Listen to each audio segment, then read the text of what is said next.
BJP কেন এত ভয় পায় বাংলার মানুষকে? গতকাল প্রধানমন্ত্রী নরেন্দ্র মোদী ঝাড়গ্রামের সভার শেষে ঝালমুড়ি খেলেন।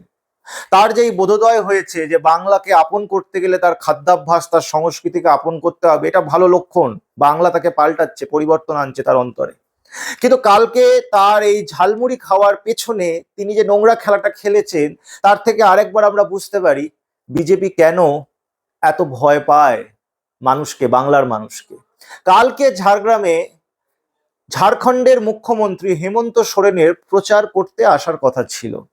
যে সময় প্রধানমন্ত্রী নরেন্দ্র মোদীর প্রচার পর্ব শেষ হয়েছে, তারই আশেপাশের সময় তারও একটা ওখানে সভা ছিল।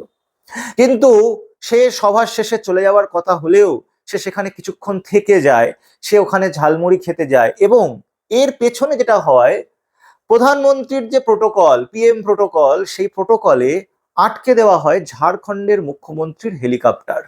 তাকে ঢুকতে দেওয়া হয় না, বলা হয় প্রধানমন্ত্রী আছে, এখন সম্ভব নয়। কে?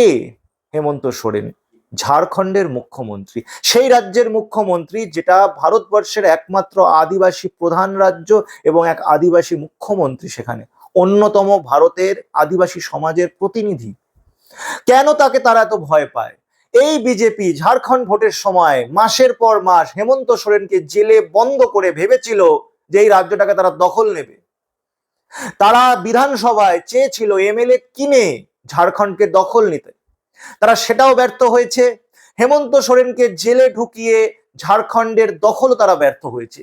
আদিবাসী সমাজ, ঝাড়খণ্ডের মানুষ, তারা জানে এই বিজেপি নামক দল পুঁজিবাদীদের দল, আদানি আম্বানির দল আদিবাসী সমাজকে শুধু শোষণ করতে এসেছে, তার জল জমি জঙ্গল দখল নিতে এসেছে।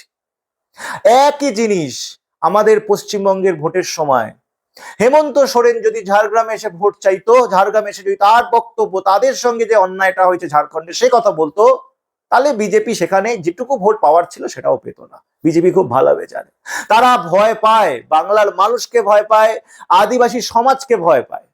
তারা কোনোভাবেই চায় না ঝাড়খণ্ডের তাদের কুকীর্তি বাংলার মানুষ জানুক। সেইটাকে আটকানোর জন্য তারা এই খেলাগুলো খেলেছে। কিন্তু বাংলার মানুষ 21-এও তাদের মিথ্যায় ভোলেনি, 19-এও ভোলেনি, 16-তেও ভোলেনি, 24-এও ভোলেনি, 26-এও ভুলবে না। আদিবাসী সমাজ সজাগ, সচেতন, মূর্খ ভাবার কোনো কারণ নেই। ঝাড়খণ্ডে যে থাপ্পড় খেয়েছে, পশ্চিমবঙ্গে সেই থাপ্পড় ঝাড়গ্রাম, পশ্চিম মেদিনীপুর, পুরুলিয়া, বাঁকুড়া, এই প্রত্যন্ত এলাকাগুলোর বিজেপির আসন্ন